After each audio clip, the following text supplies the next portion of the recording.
Welcome, everyone. We're about to take you on a pretty profound journey, deep into one of mysticism's most powerful and maybe most misunderstood concepts, the sacrifice. But here's the thing, this isn't a story about loss, not at all. It's a story of ascent, a kind of spiritual technology, and really, the very architecture of consciousness itself. So our whole journey kicks off with these words, right from the ancient luminous pages of the Zohar. Rabbi Shimon said, "I lift my hands in prayer on high." Now, in this one simple physical gesture, an entire cosmos is set into motion. And you have to understand, this is so much more than just a prayer. It's the activation sequence for a journey from the finite all the way to the infinite. It's an act that initiates a current of intention that's going to rise through all the world. I want you to really picture this with us. Imagine you're in an ancient room somewhere in the Galilee. The air is thick, you can almost smell the old parchment, the dry earth, and that distinct scent of burning olive oil. There's a single lamp and it's casting these long, dancing shadows that make the space feel both incredibly intimate and totally vast at the same time. And there, Rabbi Shimon stands. His face is like a map of profound wisdom, etched by a lifetime of seeing beyond the veil. His eyes are closed, but you get the sense he perceives everything.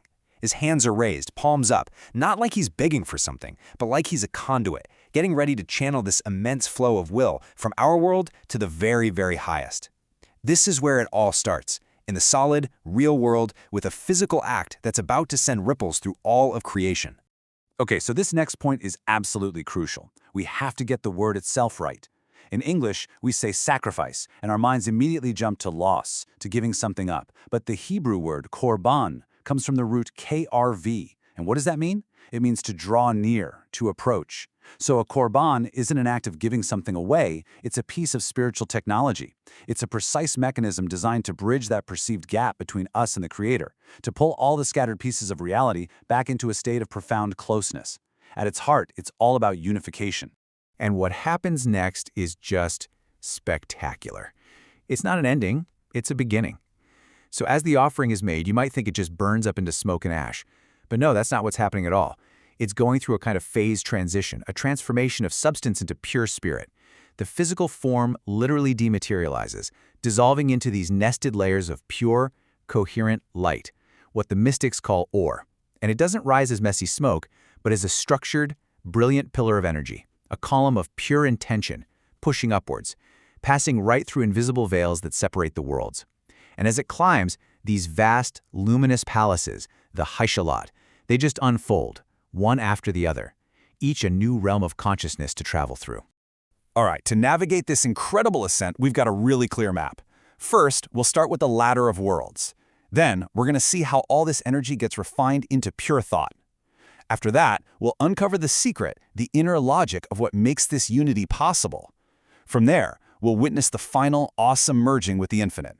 And finally, we'll bring this ancient map to life with some very cool modern translations. Okay, let's dive into Section 1, the Ladder of Worlds. You know, the Kabbalists were master architects of the spirit. They didn't just talk about mystical experiences in vague, poetic ways. They gave us blueprints, actual schematics of the soul and the cosmos. And for this ascent, our blueprint is the Tree of Life, the 10 Sefirot. And for our purposes here, it functions as a precise map of consciousness, a vertical ladder connecting our world with the ultimate source. So this isn't some random float upwards, it's a structured, logical climb, and the path is laid out right in front of us. We start in Malchut, our physical reality. Then we ascend through Yesod, the channel connecting the worlds. We find balance and harmony in Tiferet, which is like the heart of the system. Then we move into the realms of pure mind, Bina, which is expansive understanding, and Chokhmah, that flash of pure insight, until we finally reach the ultimate threshold of Keter, the crown, which is the final gateway opening into the Ein Sof, the infinite itself. This is our ladder. So we begin at the very bottom, right here where we are. Stage 1, Malchut, the kingdom. This is our world, the world of action, the realm of the tangible, the world of doing. It's the physical altar, the actual offering, the very hands that Rabbi Shimon lifts in prayer. The energy signature here is dense, it's physical, it's embodied. Think about the colors. They're earthy, they're foundational. The deep reds of life and blood, the rich browns of the soil, the golden ochre of a physical flame. This is our launch pad. This is ground zero. Now, the Zohar explains this stage using a principle that's kind of like sympathetic resonance, flesh to atone for flesh, blood to atone for blood. So the physical matter of the offering is actually doing something important. It's helping to rectify and elevate our own physical reality. But here's the critical part to get. The substance itself doesn't ascend. It's the spiritual essence, the information, the intention that's encoded inside that physical form. That's what gets released when it's transformed. This is our initial data packet for the journey. Okay, so from that earthy plane of Malchut, that released essence now climbs to stage 2, Yesod, the foundation. The best way to think of Yesod is as the master conduit, the universal interface, or the API between the physical and the supernal worlds. It is the nexus point. All that raw spiritual energy released in Malchut gets gathered up here, it gets focused, and it gets translated from a physical action into a clean, purified signal of pure intention. The raw input data has just been converted into a focused transmission, ready for the higher realms. And now, that focused signal from Yesod rises to the very heart of the Sephirotic system, Tiferet, which means beauty and harmony. Here, that single intention is no longer just a focused beam of light. It gets harmonized, balanced, and refracted into this incredible symphony of spiritual resonance. It gets integrated with all the other divine flows. I want you to imagine that pure white light entering a vast crystalline palace and splitting into a perfectly ordered spectrum of subtle, luminous colors. The intention becomes beautiful, coherent, and ready to be integrated into the higher intellectual systems. All right, we're now at a really pivotal point in our ascent. Section 2, refining into pure thought. We are literally moving out of the lower worlds, the realms of action and emotion that are still kind of like our own experiences. Now we are ascending into the high bandwidth realms of pure, disembodied intellect. The process is about to get way more abstract and a whole lot more powerful. So the journey continues to stage 4, Bina, which means understanding. If Tiferet was a beautiful symphony, Bina is the grand architectural palace where you see the entire musical score laid out and you can finally comprehend it all. It's this expansive realm where a single seed of an idea is developed into a complete, complex, conceptual structure. The why of the Korban, that deep desire for closeness and unity, becomes fully illuminated, contextualized, expanded. The signal is no longer just harmonized light, it becomes a vast, interconnected field of conscious light, a complete and fully articulated thought. And from that vast articulated expansion of Bina, the process now does something amazing. It contracts to its absolute singular essence. Stage 5, Kukma or wisdom. This is the primordial flash of insight. It's the singular point spark of will that existed before it was developed and understood in Bina. All the complexity, all the harmony, all that beautiful structure, it's all stripped away. We return the intention to its most fundamental, unadorned form. We are now beyond color, beyond form, beyond even thought structures. It's just a single point of pure, unadulterated radiance, the foundational will to connect in its most pristine state. So, we've mapped the journey up the ladder, but now we get to section 3, the logic of unity. We need to understand the underlying mechanics, the sod, or the secret of how this process actually works.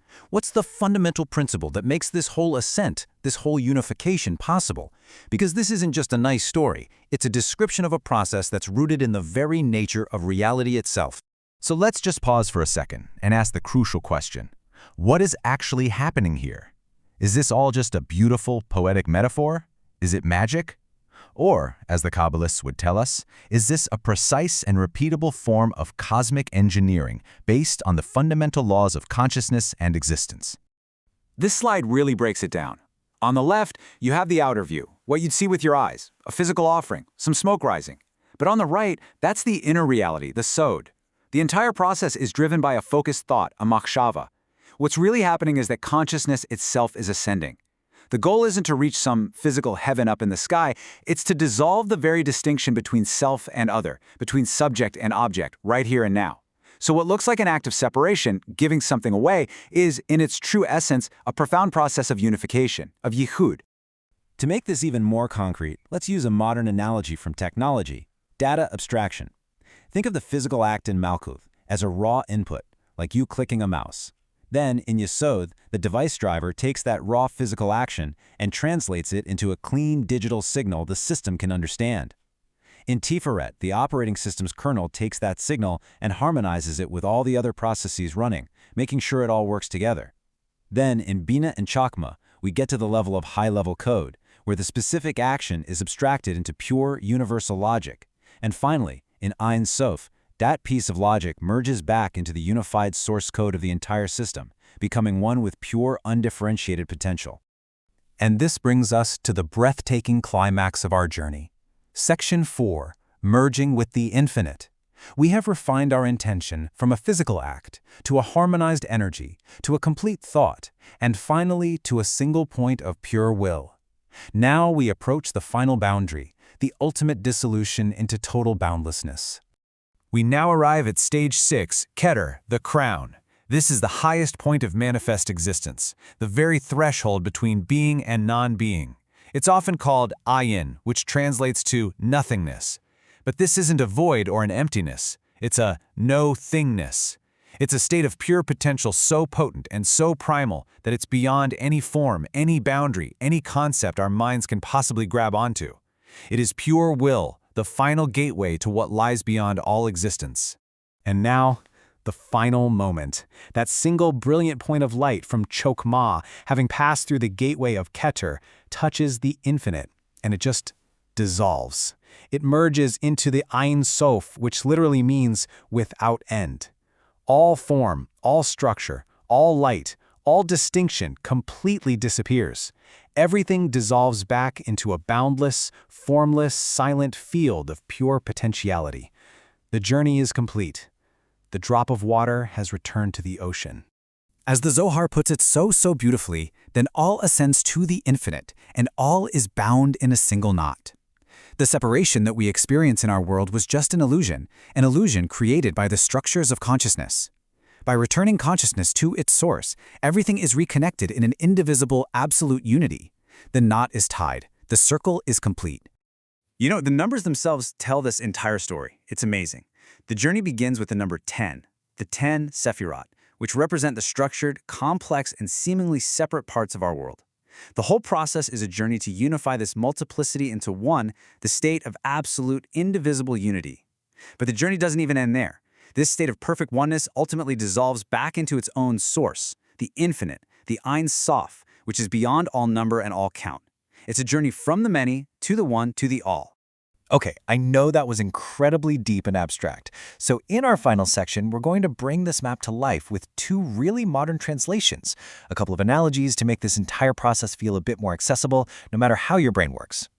All right, first up, the video game version. Imagine you're on level 1, the world. You use a basic action power-up. That's your Korban. That power-up goes into the crystal elevator, Yesod, to get to the next level. It arrives at the Harmony Hub, Tiferet, where it gets upgraded with awesome light effects and balanced stats.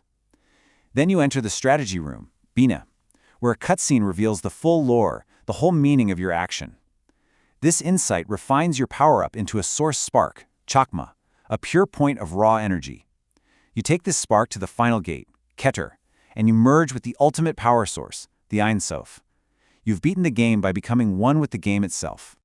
Okay, now for all the engineers and systems thinkers out there, here's the cosmic engineering version. Your action in Malchut is a data point initiated at the input layer. It passes through the API gateway, Yesod, where it's authenticated and channeled correctly. It then hits the processing core, Tiferet, where the data is harmonized with all the other system streams. The data is then passed to the logical abstraction layer, Bina, where it's fully contextualized within the system's architecture. This allows it to be reduced to a conceptual singularity, Chokmah, its absolute core principle. And finally, this principle reaches the system boundary and undergoes dissolution, re-emerging with the non-dual source state of the Ein Sof. And this really brings us to the most important takeaway from all of this. This incredible cosmic process isn't just some ancient, abstract ritual. It's a living map for us, right here, right now. It shows us that every focused prayer, every genuine act of kindness, every single moment of pure, selfless intention is a Korban. It is a mechanism we all possess, a technology of consciousness that we can use every single day to consciously refine the messiness of our lives back towards unity. It's a way to allow a simple action in our world to reverberate and bring harmony through all the worlds. Thank you for joining us for this complete journey through the Pardes. We hope these ancient truths help you and your family improve your own dimensions this week. If you enjoyed this full chapter deep dive, please like, subscribe, and share which part of the journey touched your soul in the comments. We'll see you in the next chapter.